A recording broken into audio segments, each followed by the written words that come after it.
From the bottom to the top, is your child paid to have sex? This is presented to you, parents, for free as a courtesy of the African American Juvenile Justice Project. This is under our program Just Us, Juvenile Urban Sex Trafficking in the United States. Just Us, a parent's guide in 2020. Listen to the entire audio because additional information is available here that is not on the slides. Disclaimer: the game changes daily. This is a hustle and they are always steps ahead. However, this guide should help you educate your children in 2020. We're going to start with what is sex trafficking, what is Just Us.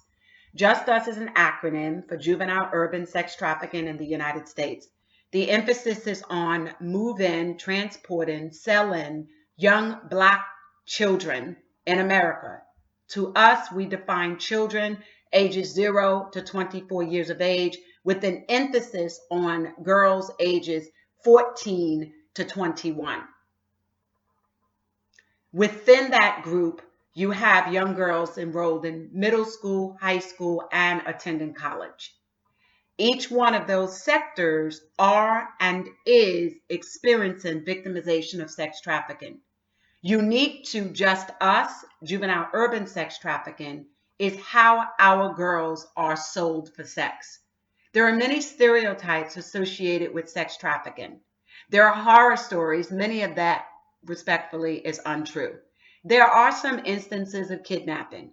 And because that plays out through the media and the commercialization of sex trafficking, most parents believe that it could never happen to their children. But the fact of the matter is, juvenile urban sex trafficking in the United States is something that happens every single day. And due to pandemic, COVID-19, and civil unrest in the United States, in recent months, there has been an increase of young Black girls who are being exploited sexually.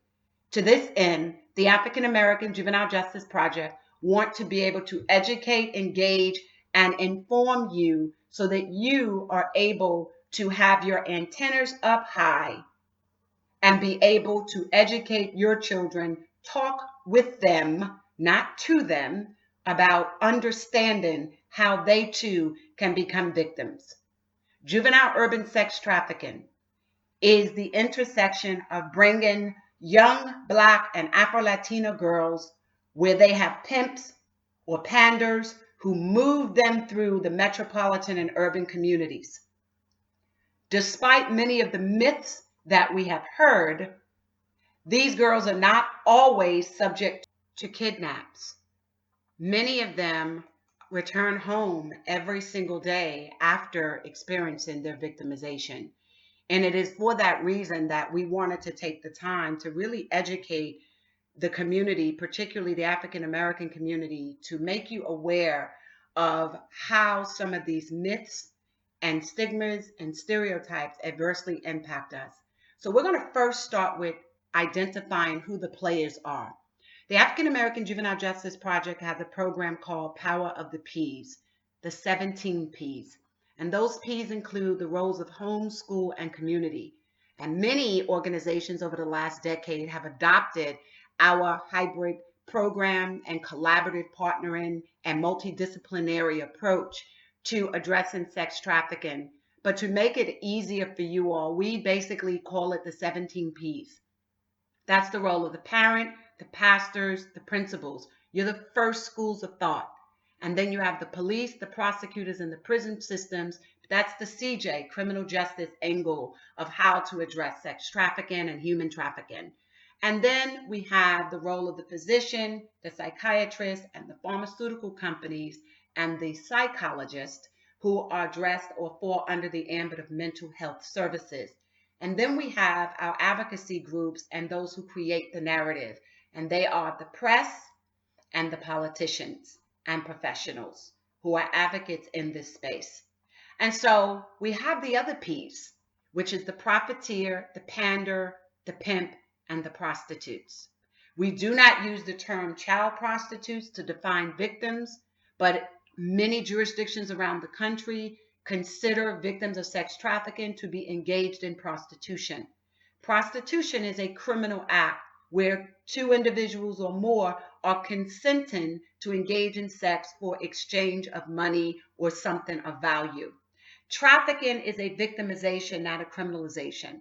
But for purposes of us allowing you to understand it, we will use the term prostitute when we reference two or three of the other players, because they are no longer, most of them, victims. And we're going to explain that process as we go forward.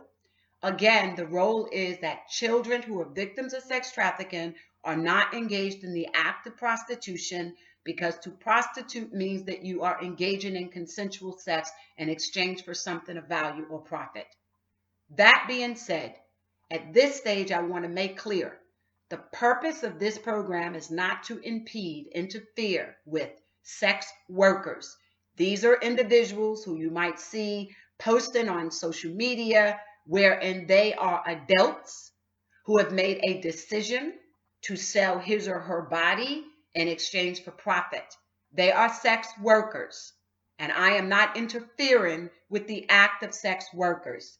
Sex exploitation and sex workers are separate and distinct. Human trafficking includes what we define at AAJJP as sold: sex, organs, labor, and drugs. Know that. Sex, organs, labor, and drugs. Sold. That is our acronym. That is totally different from sex workers who make a conscious, consenting agreement with themselves and or another to sell their body for profit. That said, let's start with the 17 P's. We will not need all of them right now. Let's first start with the profiteer. The profiteer is level 1. That is the person or organizations responsible for or overseeing young children in the United States, particularly African American children who are dominant and likely to be sold for sex. They oversee that hierarchy. So this is the hierarchy. And with this hierarchy, the profiteer is that individual who is collecting monies. That means that your pimp might pay him, or a hotel might pay him, or a shared ride or transportation company may be paying these individuals. Every organization has the level 1 profiteer, and that is what we want to talk about very briefly. For purposes of understanding the hierarchy that may or may not apply, it will include a profiteer at a level 1. That is the highest player in the game.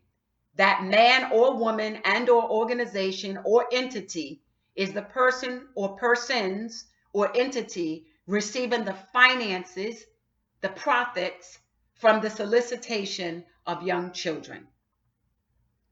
They in turn may be responsible for making sure that some members of law enforcement and the CJ community are silenced, that some members of the media are silenced, that some politicians may or may not present or enact legislation.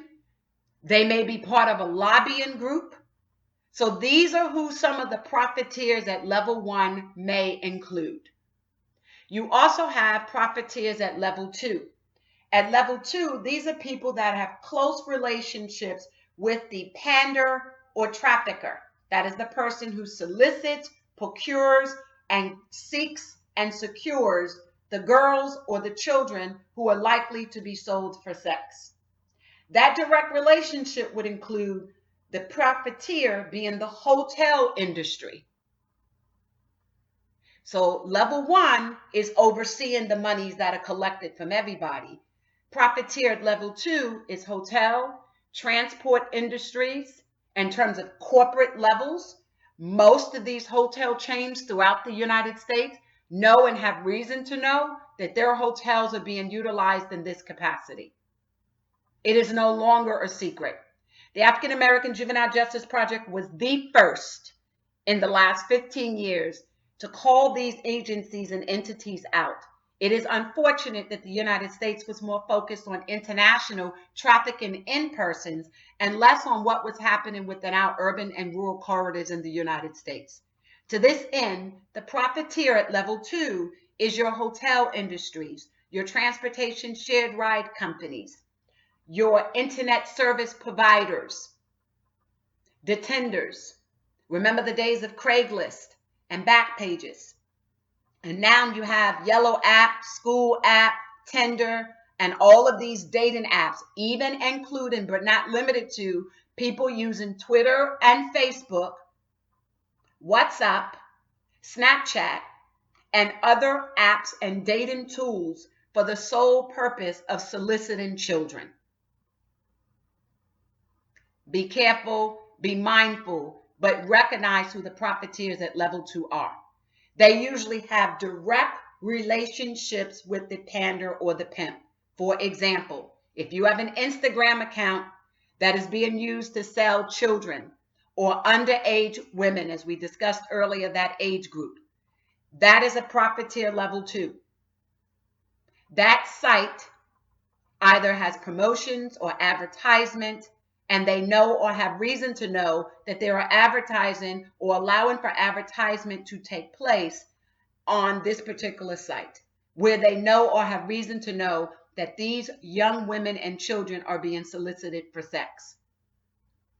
The direct correlation with profiteer level 2 and level 1 is the possibility of kickback monies, campaign donations, lobbying efforts, grant programs and services, foundations which state that their emphasis is on curtailing sex trafficking, but they silence the advocacy, or they discredit the advocates, or they don't educate the communities most adversely impacted, or the information that they provide to such communities is so far off and so incorrect that it does nothing to educate and inform and engage. Thereby, there is never an effectuation of change. Profiteer level 3. The profiteer at level 3 is someone on more of a localized level. So that person might be the employee that works at the hotel. He or she might be responsible for scheduling the rooms and getting a kickback. Or the person who's driving the shared ride vehicle to transport these young women and girls and children from point A to point B, to the hotels, to the airports, to the concerts, to the Chamber of Commerce conventions, etc. The airlines industry, those who are responsible for moving these children, transporting them from state to state, city to city. So who's the travel agent? Who's made this ticket? And who's working at the airport with TSA, who's allowing this person access through the airport without anybody recognizing that they are in fact a victim? Profiteer level 3 are the local players who work directly with the pimp, but they too eventually have to pay somebody else, either in the level 2 or the level 1. And there are circumstances where level 3, 2, and 1 may not even have any direct correlation one with the other, depending upon the role of that pimp or pander, which we will be discussing momentarily. So your profiteer at level 3 could even be a member of law enforcement. And I respect members of law enforcement. Not all of them are corrupt. Some of them are very hardworking men and women of all racial and ethnicities who wake up every morning with the intent to protect, serve, and respect their communities. But there are bad apples. And of those bad apples, many of them are responsible for accepting monies that are allowed for some of these young women to work the tracks, which is the street, work in the hotel rooms where the pimps are going and soliciting them for sex to Johns, or selling them online and they see it and turn the other way. Or recognizing that there's an underage girl in a vehicle or accompanying a man in the airport on travel or at an event and not do anything about it. Or be inside of a store and see this young girl being splurged on by an older gentleman and never question it, or someone in her age, which we'll talk about momentarily. So level 3, level 2, and level 1 may or may not have direct relations one with the other. But one thing that is in common, they are profiteers. They profit from the sale of sex of our young women and children. Let's now talk about the pander and the pimp. Often these terms are used interchangeably, but respectfully, we are seeing in 2020, as we have seen of recent, these are two separate and distinct individuals, especially in this pandemic with COVID and civil unrest. Let me explain. The pander is someone who, or the panderer is someone who can solicit, secure, and procure young women and children. They are the ones who are actually engaged hands-on and traffic in. In the original term and definition of trafficking, we understood what that person was and was not. Now there has been a watered down version to make everybody a pimp, everybody a victim, and everybody a trafficker, and that is not the case. And in educating just us victims and families, it is our duty at the African American Juvenile Justice Project to make sure that you have factual information, not this watered down information that a lot of state politicians and their family members and organizations are perpetrating and putting out there with the intent to mislead you, but allow for them to receive NGO and federal and state funding. The panderer is someone who actually is procuring these girls. He or she may be assigned to go into states like New York, Illinois, California, Texas, Kansas, Kentucky, Ohio, Indiana, Detroit, Florida, North Carolina, South Carolina, etc., with the sole intent of procuring, soliciting, and bringing these girls into a specific circuit. Once those girls are brought into a specific circuit, a region where they will be assigned work, that is when they are generally purchased by an actual pimp. Do you understand that? So when people keep using these terms interchangeably, it is not correct. And it is important to know the term so that if your children or you yourselves hear it, you're able to identify who these people are. In most instances, that pimp has someone who procures those girls for him when they operate in circuits or regions throughout the United States. So if you are in Atlanta, your circuit will probably 9 out of 10 be Houston, Texas, Austin, or Dallas, or the Ohio circuit, Cleveland, Cincinnati. If you're in Florida, your circuit 9 out of 10 will either be the Carolinas or Atlanta or the New York area. If you're in Chicago, your circuit will probably be in the state of Tennessee or in Kentucky. Do you understand my point? If you're in St. Louis, Missouri, you're probably Kansas or Kentucky, or you may be in the New Jersey area. If you're in the DMV, DC, Maryland, Virginia, you're probably going to end up in the Atlanta circuit or out on the West Coast. So these are circuits or regions, and they're always subject to change. As I said earlier, they are usually much far ahead of us than we know. So when we look at missing and exploited children in the United States and the fact that they have failed the Black community with regard to explaining where 64,000 Black children have gone, 640,000, Black children have gone over the last few years, this is why. Because many of them don't know where to look. And the saddest part is that missing and exploited children over the years has done a bad job, an ineffective job, a negligent job of guiding and aiding our community.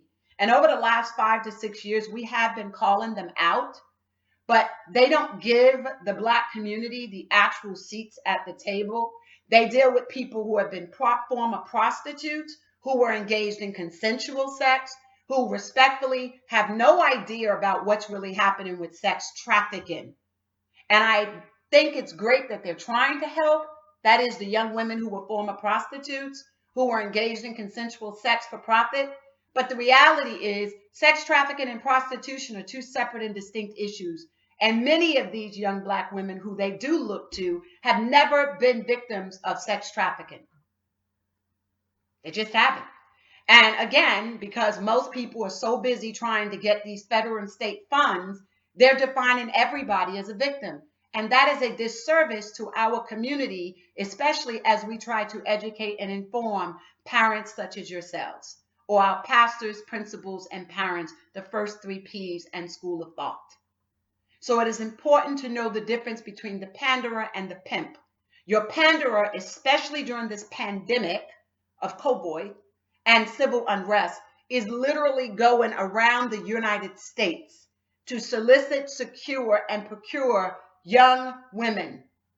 They are then brought into these different circuits and regions wherein they are then sold to pimps, sort of like at the auction, if you will.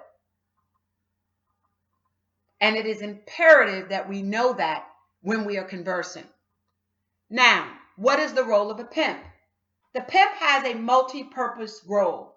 There may be a pimp who could be the actual boyfriend, and he is pimping, meaning selling his quote-unquote girlfriend for sex, which we will talk about momentarily.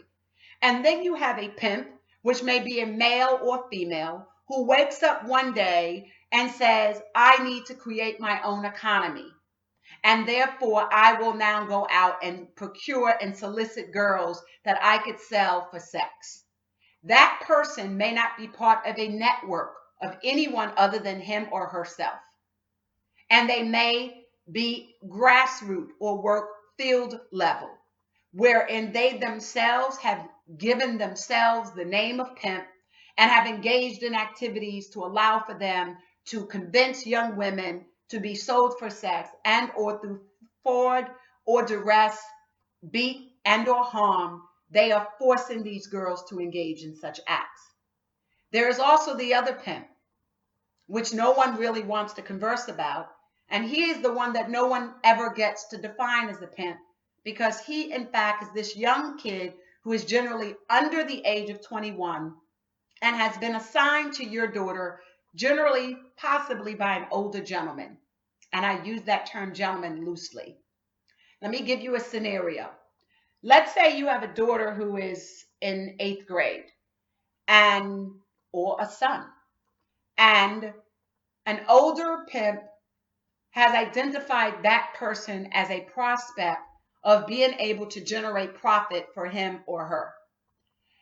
They know that if they approach this child themselves, that the child is going to suspect there is something wrong. So what they have been commissioned to do is they engage a younger student in that child's school, middle school or high school, or a young man or girl, young boy, excuse me, or girl from their surrounding community or their church. Hello, somebody. Yes, their church or their place of employment if they're 16 and they work at a fast food or retail outlet. And in doing that, they will pay that person, compensate that individual to present him or herself as the girlfriend or boyfriend or person who has taken an interest in your son or daughter. And in doing that, they allow for you to develop a trusting relationship with that person, and moreover, that your child will develop one. The intent is, particularly if your child is not sexually active and identifies as a virgin, for that pimp to ultimately be the person who would break her in, if you will, or break him in, and then position them to now be compensated for the very act that they have engaged in for free. So this is why it is very important that we know who the players are, what these P's stand for. And this is why, particularly in the Black and Afro-Latinx community, what has transpired is that many of our children over the years have been charged with prostitution, a consensual act of sex in exchange for profit, because the position is you think they did this because of the boyfriend. And so we also must be very careful when that is the circumstances or the set of facts to which we have to evaluate, because we then must determine, is this in fact sex trafficking if it's the young girl and the young boy? Example, most of you are familiar with the Brown story, wherein she had this gentleman named Cutthroat, and she allegedly went to a house and got into the home and was to engage in sexual intercourse with the quote unquote purchaser. There's your other P, also known as John or Trick. And at some point in that evening, killed him, shot him in the back of the head with his revolver, or her gun. Excuse me, her gun. And people questioned, is this a victim of sex trafficking, or was this someone who was engaged in a consensual relationship with a boyfriend who, as part of their survival, made decisions to have sex in exchange for profit so that they could survive? That is why it is critically important that we understand these differences, because most victims of juvenile urban sex trafficking in the United States, just us, have a different set of facts that govern our abuse. And so if this is a boyfriend-girlfriend relationship, and in the course of being boyfriend-girlfriend, there is a decision that has to be made that we need to survive. We're young, we're on the streets, we don't have any money. What do? Well, you need to go and have oral sex with somebody. You need to let somebody have anal sex with you. We need to make us some money. And because you love him, and because y'all are partners in crime, you make a conscious decision that you are willing to sell your body so that the two of you can survive on the streets or survive in an apartment or in a home.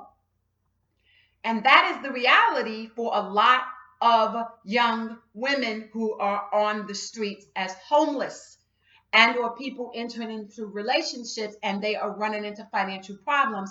And we do see that exploding during this pandemic and civil unrest. And for those types of circumstances, I state with the utmost respect, that is not sex trafficking. That is a conscious decision for two people to find means to make money. That's not sex trafficking. So allow me to give you the examples of what would be under a similar circumstance. You are a runaway. An older person or person of your age finds you on the street, promising to give you assistance and to help you in exchange for nothing. And you, through your naivety, believe that this person is truly attempting to guide you, help you, and to get you back on your feet. And if at all, get you stable housing, employment opportunities, and or back in school. And during that time, one day that person says to you, you now owe me, bitch. You need to pay me back.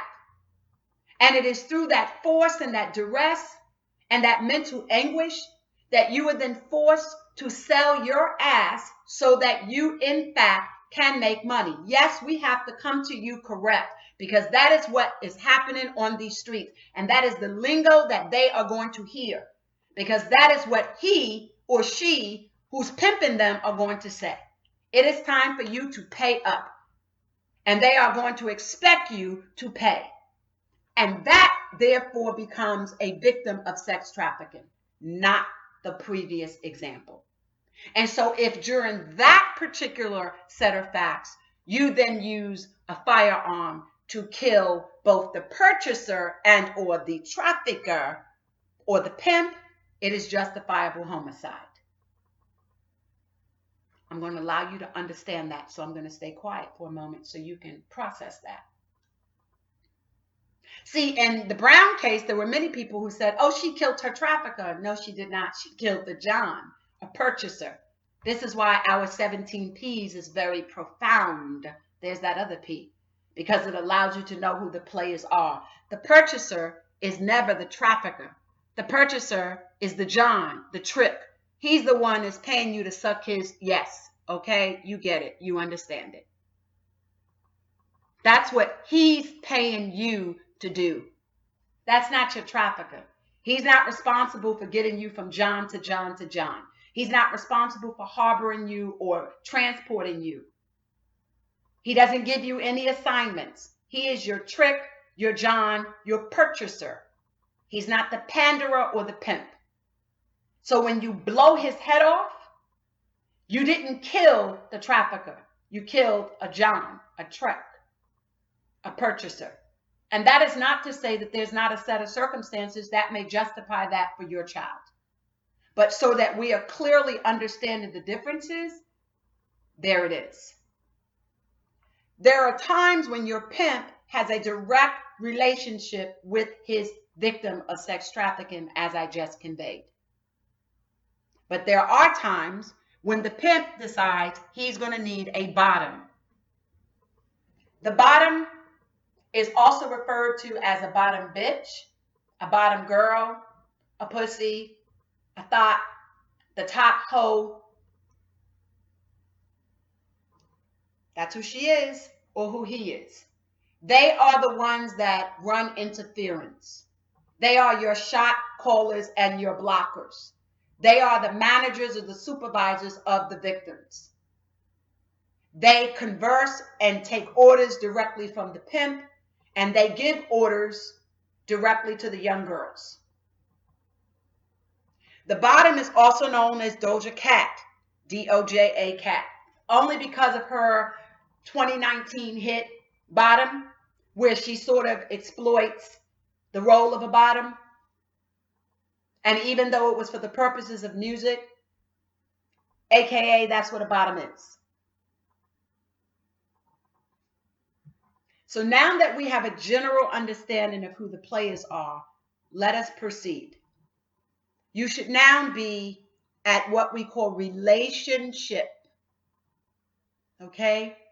You should now be kind of working your way through the next tier. So this particular tier goes in a circular motion. Why? Because this is like your chain of events. So we go from the hierarchy role to your chain of events.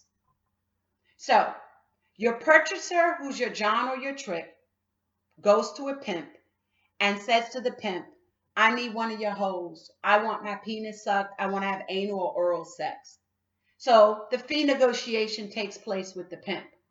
It might be $50 for head, or $80 for anal, or $100 for anal, and $80 for head, or $50 for head. Depending upon what circuit you're in, that's going to determine your price. Also, depending upon how that young girl is being used and abused, that too will determine the price. For example, if the role of the John and the purchaser is to secure from the pimp a young lady to go with him on a convention, to travel out of state, well, that's going to necessitate a different type of negotiation than one who says, I'm at the hotel or I'm at the airport. I just got into the city of, send me one of your shared ride drivers and put one of your bitches inside of the car. And then while he's driving from the airport or being driven from the airport, she's been commissioned to have oral sex with this particular trick or this John. That is their reality. You can't explain this any other kind of way. And if anybody tries to, they're not coming to you 100. They're not keeping it real. There's R-E-A-L and R-E-E-L. And so this is a big entity. Your profiteers, shared drivers, as we talked about earlier. So that person might be assigned to go to that hotel. Well, AAJJP is responsible for letting organizations like Uber and Lyft and a lot of the other ones know that this was happening. And that's when they started 2 years ago, within the last 24 months, basically to create a new platform for how to protect people in their vehicles. Yes, it was the African American Juvenile Justice Project who presented General Counsel and the CEO and president and board members of Lyft and Uber with this information. And we also wrote an article about it. And we also worked with senators and members of Congress to address this on a larger scale. And it was not for the states to come in and try to be the other set of profiteers, to just basically sue these organizations for what's happening, but rather to ensure that victims would be protected in their vehicles. But guess what? It is still happening.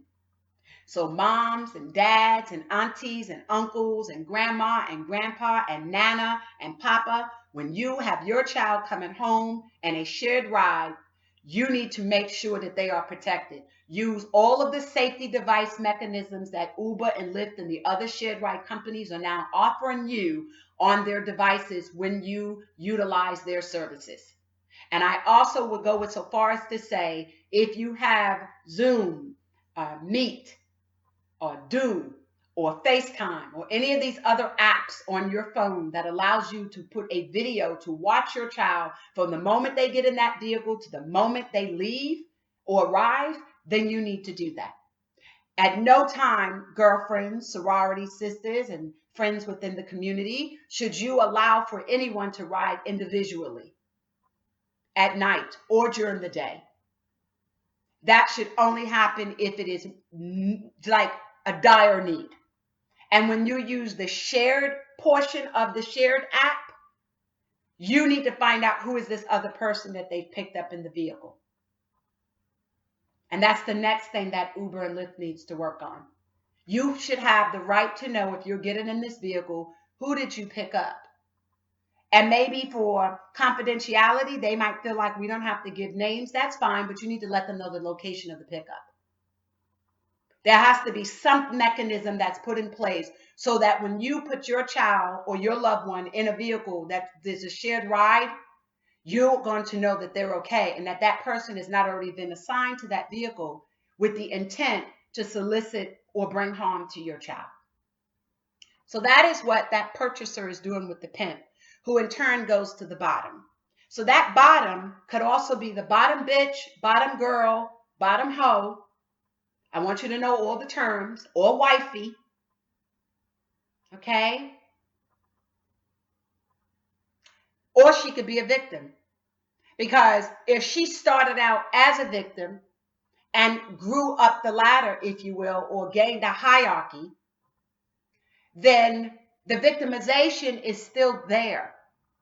But the stigma of the role of a supervisor is what therefore subjects her to criminalization and being part of this enterprise, when at all times she's a victim operating out of fear of physical harm to her, her family, duress, stress. And we need to analyze it as such. The criminalization of young Black girls and Afro-Latinx is very alarming in this country, because people don't see our young women and girls as victims. The thought is that we are promiscuous beings, we are adulterated, and this is what we want to do. And that's not the case. And that is why assessment tools and an understanding of victimization versus criminalization of sex trafficking is important. And this is why these types of learning tools help you in a pre-victimization status. The African American Juvenile Justice Project, we believe and we recognize and we teach through pre-victimization, victimization, post-victimization, and victor. We find that most NGOs and others who operate in this space have no experience whatsoever with actual victims of sex trafficking. They have experience with young girls who have engaged in prostitution 18, 21, 25 voluntarily. They have experience with young women who, in fact, now that they're under the age of 18, they legally meet the definition of sex trafficking, but not the elements of sex trafficking. And so it becomes very confusing for even the pastor, the principals, and the parents to really educate their children on what is and is not victimization. But that also finds itself with the same thought process with the prosecutors, the police, and even prison personnel, because they don't see the victimization. And it is our responsibility to create the narrative so that people understand the victimization process. And that is equally imperative when you're talking about the bottom, because her role or his role could have been necessitated or created through fear of the very same abuses that the ultimate victim experiences, him or herself. So do not presume that every bottom is in fact this bitch or whore who is out there trying to sell your child. So let's follow the circular motion. Purchaser is the John in the trick who hooks up with the pimp. The pimp assigns either his direct girl, his top hoe, as he calls him, or his bitch, as he calls him, or his cut, as he calls him, or one of his girls, as he calls him. And that quote unquote person with all of those negative names is your daughter. It's your son. It is a victim. Alternatively, he or she, the pimp that is, can go directly to the bottom and let the bottom do the assignment. Let her pull and pick who she thinks best fits the needs of this purchaser. And in turn, once the bottom does that, that victim is then assigned to the purchaser. And the purchaser has already now paid the pimp. So let's move along. Now we have the relationship paradigm.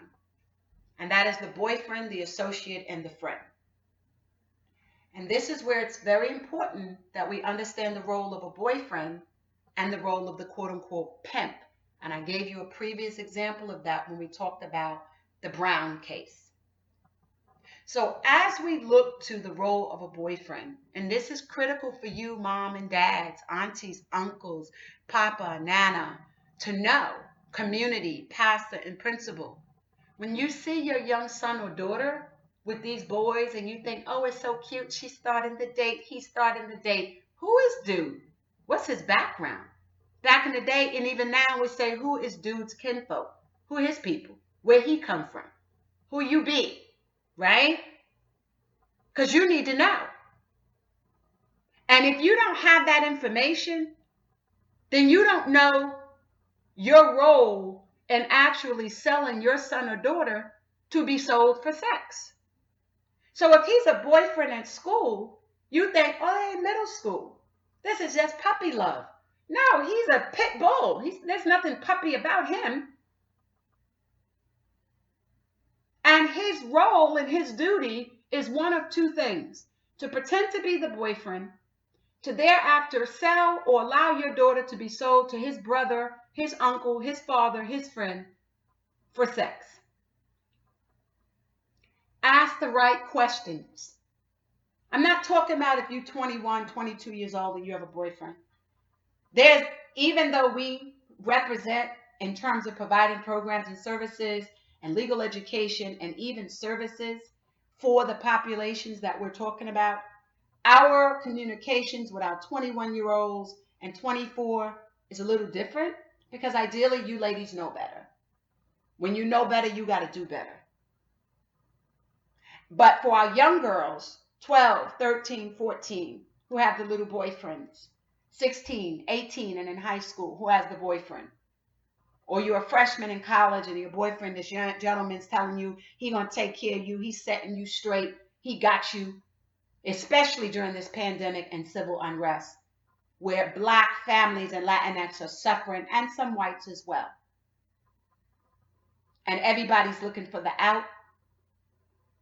These people are trying to find their way into your son's or your daughter's vagina, anus, mouth.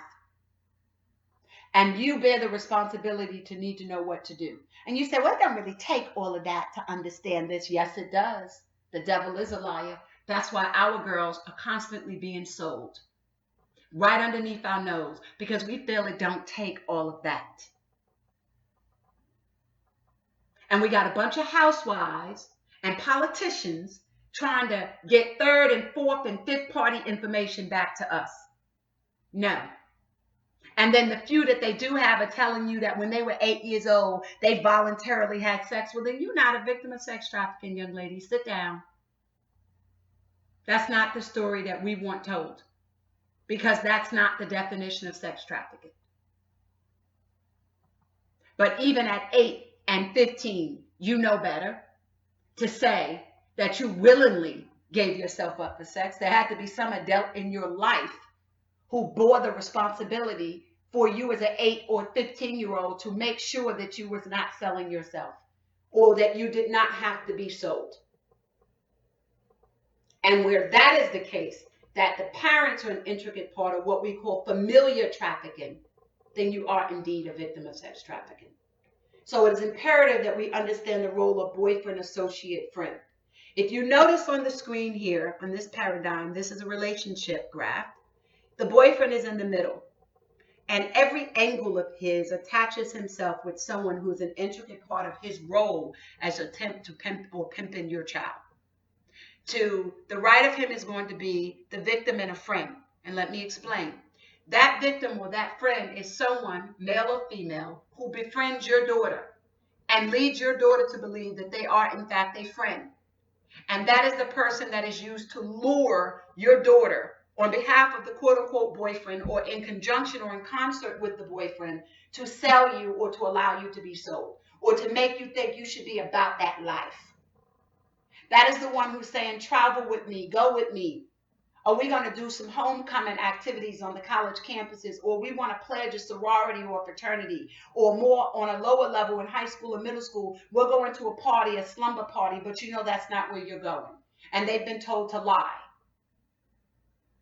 Or you're thinking that you're at a house party and it turns out you're at a sex party where the door rate is $50 and mom thought you went to school for the day, but your friend helped you to leave school. And when you left school grounds, somebody was there to pick you up, or you walked, or you took the bus, and you engaged in what we would call an act of truancy that then allowed you to leave school campus to go to a sex party where you were being passed around with a door rate that starts at $50. And they can do whatever they want, whenever they want, or how long they want.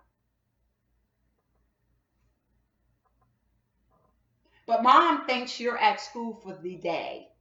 And this is why, mom and dad, it is important that you know where your children are, what they're doing at all times, which is why I have concerns about school districts telling students you can't have phones in the school, you can't use phones. Yes, you should be able to in this dispensation.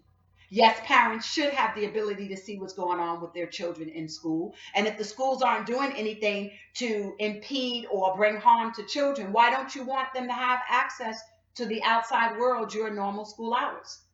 Because maybe some of your school teachers are the ones associating them with sex trafficking. Maybe it's also your SRO, the school resource officers. So children ought to be able at all times to communicate with their parents, even if it's in between school class, to say, listen, I'm going from third period to fifth period. I went from this period to that period. I'm heading home. But that boyfriend has now used a victim and or friend. That friend is similar to a bottom, but that friend doesn't have that control over your daughter, his girlfriend, who has become his victim. They're the ones that's instigating and agitating and encouraging, but they don't have the same roles or the duties as the bottom in terms of supervising, managing, and playing running interference. A shot caller, the boss, if you will. And they all connect back some way, how, to that purchaser, the John or the trick. And who is the John? Predominantly white male between the age of 40 and 55 and professional and married. White male between the ages of 40 to 55, professional and married. When the African American Juvenile Justice Project presented our facts on those issues over the last 8 years, there were many who silenced us and tried to discredit us individually and as an entity. Now everyone's acknowledging that that's who's buying our girls. Black boys and men are selling, the buyers are white. There are circumstances where they're Latinx and Black, but far few and in between. Which is why when you see our television programmings across the country finally collect data or information or make arrests, they want you to see when they're Black. But you don't see them do the same thing with the white Johns buying Black girls. They think that's a set it off moment that leads itself to civil unrest. So let's talk about some of the symptoms. Paid for sex, myths with explanations and facts with explanations. Dysfunctional family, single parenting households, poverty, failing in school, mental health illness, and low self-esteem. These are all of the myths that are used to talk about Black children being used and or sold or paid for sex. Also, foster care, that falls under the dysfunctional family, group homes. Those are myths. And what I mean by with explanation, some of it's true, but that's not the be all, end all, be all. That's not the reality for every girl, because we have facts with explanation where they're academically inclined. They're from dual parent households with moderate or fluent or equal to low income, and they have bright futures ahead of them. These girls aren't illiterate or uneducated or special needs children. They want to devalue us in such a way where if you tell us that that's who's being paid for sex, we somehow will believe that they are the lower end of society, the misfits of the community, and so what happens to them? But no, the devil is a liar. We can't operate through that lens. We have to be able to balance these myths with explanations. Yes, in some certainties, these girls are from poverty, but we have just as many that are from moderate and affluent households. We're equal to low income. We have some girls that do have some learning deficits, but equally so girls who are AB honor roll students and bright futures. Some are from single parent households, but equally we have just as many who are from dual family households. So let's talk about what do you see? And how do you as a mother or a father or sisters, older siblings or families, auntie, uncle, grandparents, how do you identify? What do you see? So now we're utilizing our next graph, which allows for intersections, that everything basically circles around each other. So let's look at some of them. Does your son or daughter have new friends or a boyfriend or a girlfriend? Have they missed school, missed class? Are they late to school or late home from work or after school activities? Did you think they quote unquote ran away for a weekend? That's a popular move where the girls disappeared from Friday, but they are found or mysteriously appear back on Sunday night. A lot of those girls have been forced into sex trafficking. Some of them are actually being even taken across state lines for the weekends. Or some are locked in somebody's house or hotel.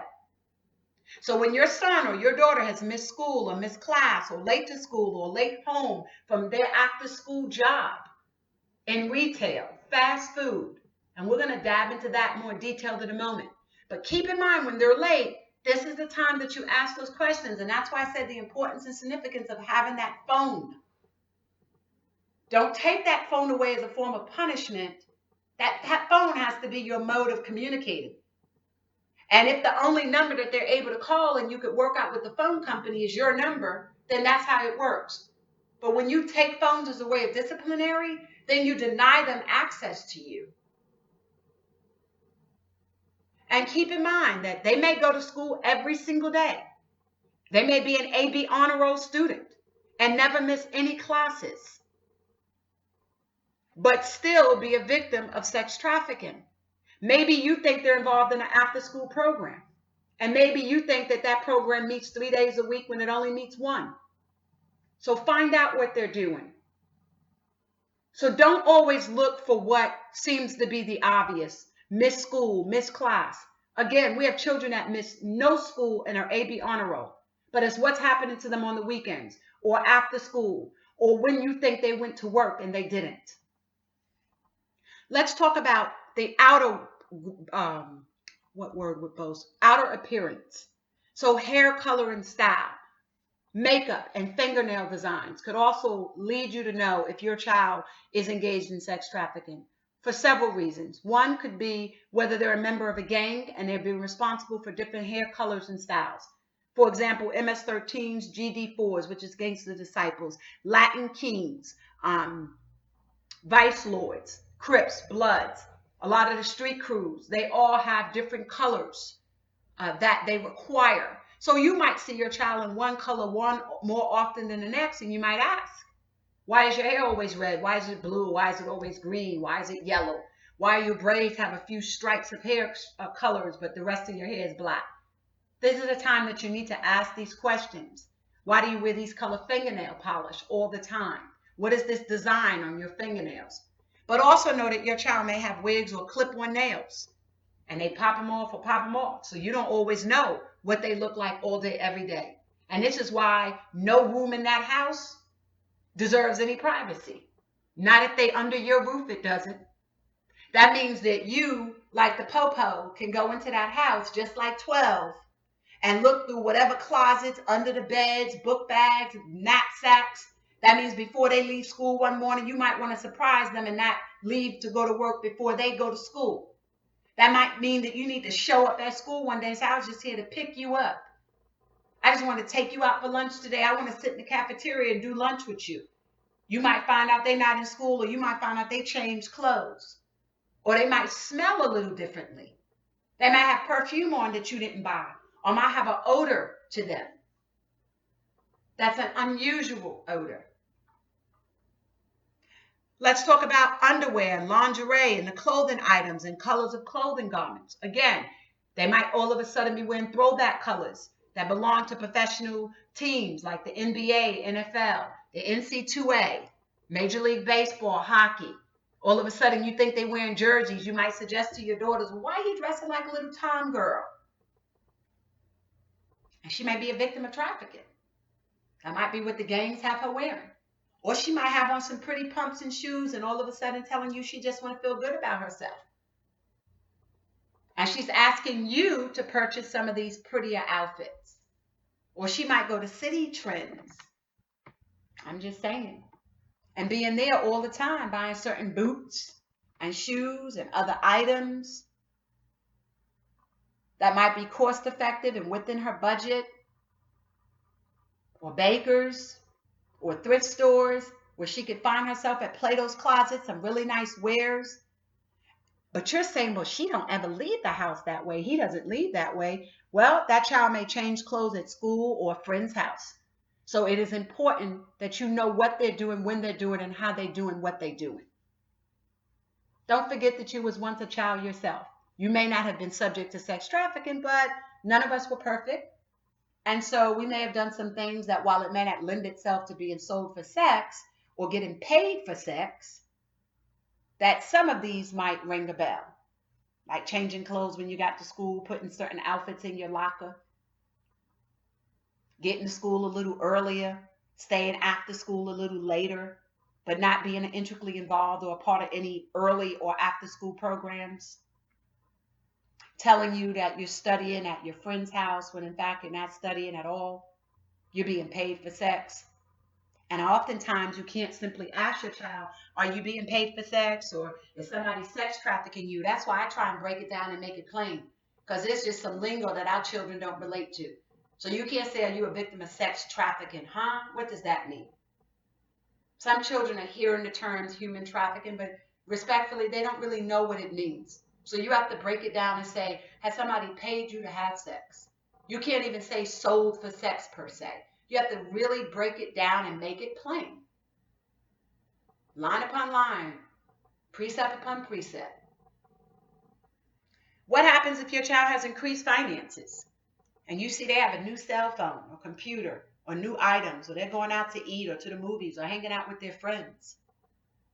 When you see that, well, that should be of concern if you weren't the person who financed it.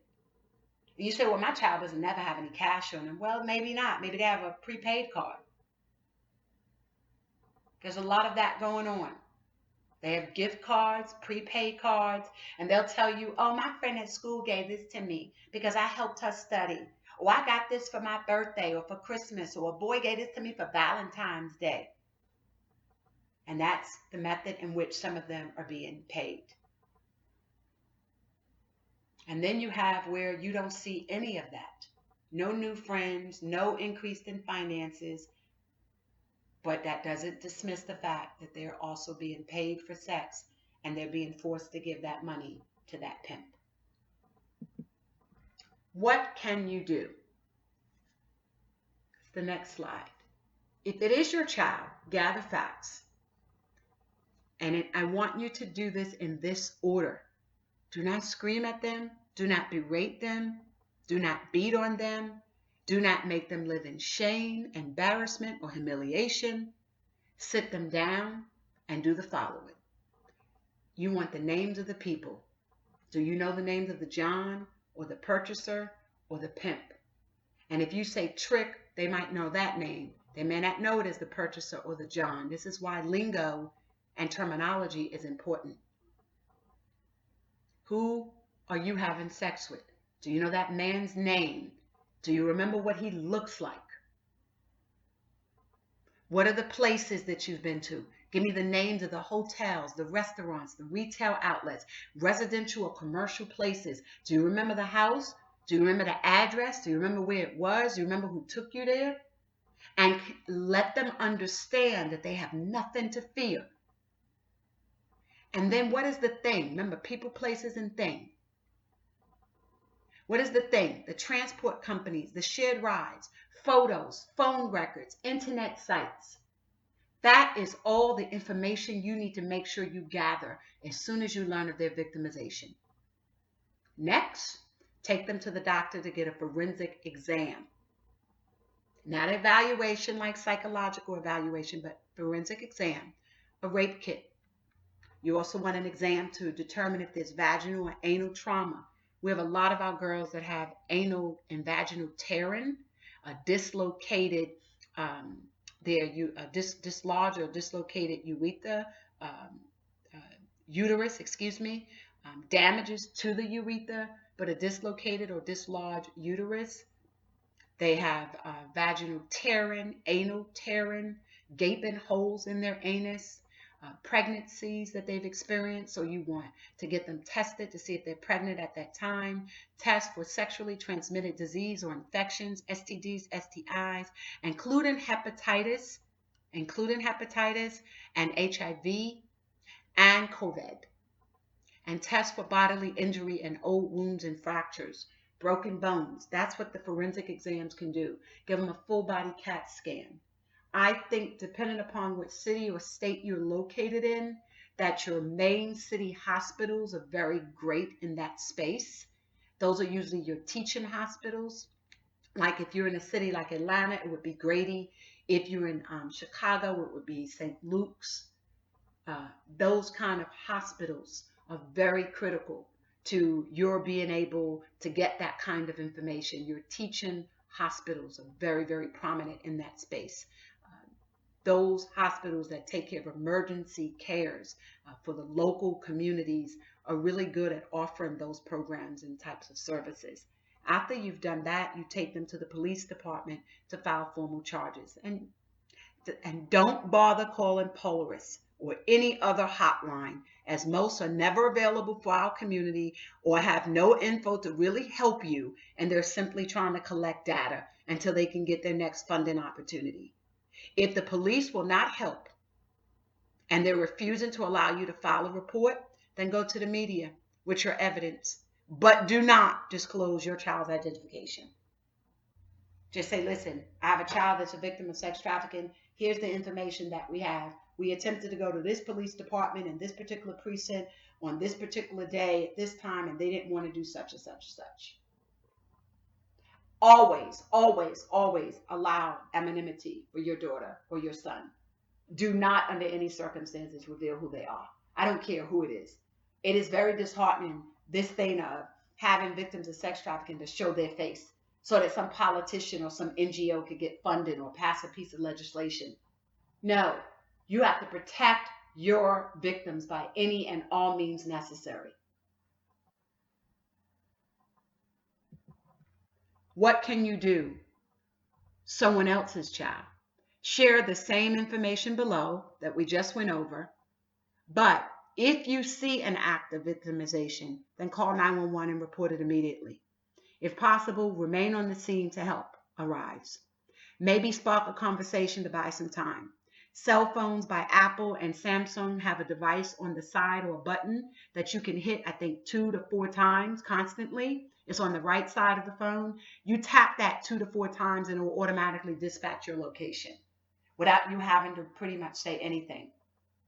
So let's say that you're in a retail store, and let's say that while you're in that store, you see this older man with a couple of girls or some young girl, and you have a little, sometimes intuition, your spirit will tell you, and you identify it. You might sometimes be able to identify it with someone else better than you could your own child. But there's something about it that looks interesting, intriguing, unusual. Hey, tap that phone 2 or 3 times.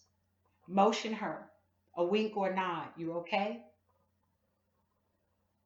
Find out who's this person trying to buy her everything. Sometimes you have a guy in her same age group that might be splurging. Where do you get that kind of cash from? She might be like, today's my birthday, my dude buying me something, my boo, my bae. And then you need to find out. Maybe somebody has financed him to finance her on this occasion, if at all, if an occasion at all. It is your responsibility to make sure that you keep your eye out on stuff like that. Here's something else to take into consideration that you need to be mindful of. If your daughter has a job at a fast food restaurant or retail outlet, she may very well be a victim of sex trafficking as well. And this is the conversation that we've been trying to edify communities about for your improvement, because ending the sale of our young women and children can only start when we know how they're being sold, or the role in which they're being sold, the process of how they're being sold. So your child might be on the criminalization side of the sex trafficking hierarchy, wherein she's working and they're expecting her to use her job in retail to use her discount to buy clothing for some of the other girls, or to steal clothing for some of the other girls. Or she works in a doctor's office to steal his pads so that they could write fake prescriptions. If she works in a hotel, they could use her to get credit cards for identity theft and fraud so that that information could be used to get rooms at other hotels, or use the credit cards for plane tickets online, etc. That she may be used if she works at a local and state agencies or banking, again, for the very same reason, to hack into other people's banking accounts, to steal, to get access to people's emails, to get a list for solicitation. They are 5, 10, 15 steps ahead of us. And every year, we've been trying to continue to educate and inform our community and those who are stakeholders within our community so they know how to educate. There is nothing more disheartening to listen to people try to tell people about sex trafficking and victimization, and they forget some of the key elements of victimization. So when your son or daughter is arrested for identity theft, check fraud, etc., or gang activity, you want to find out whether they part of something bigger.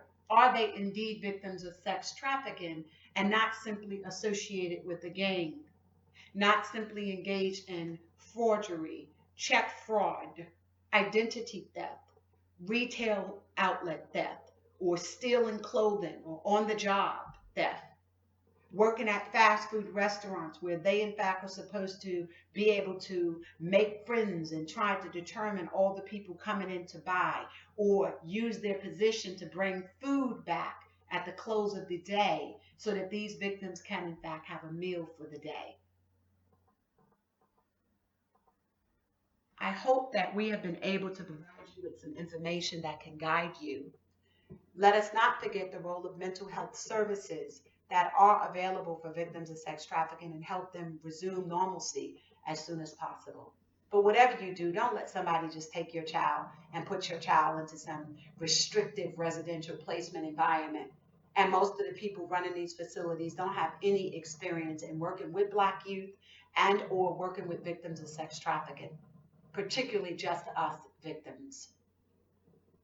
Moreover, many of them are doing it so that they can keep a roof over their head for the income that they generate from these programs and services.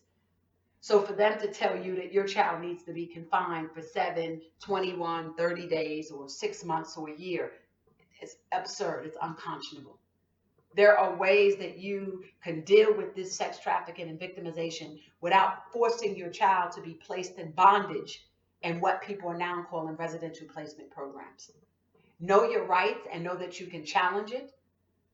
And what we're not going to do is have juvenile court systems around this country and or prosecutors make our children think that they have to go into these programs to address their victimization. They are victims, not criminals. And so residential placement programs for which they're forced under the auspice of the Department of Family and Children's Services, or CPS, is no different than being victims of sex trafficking all over again. That's a bondage. You have the legal right to demand wraparound services for your child. Wraparound services mean they can come into your home and give your child mental health services.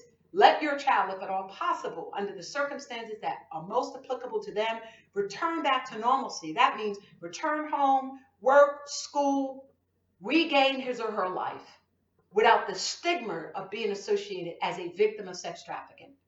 I hope that our program, Female Not Female and Just Us, presented to you by the African American Juvenile Justice Project,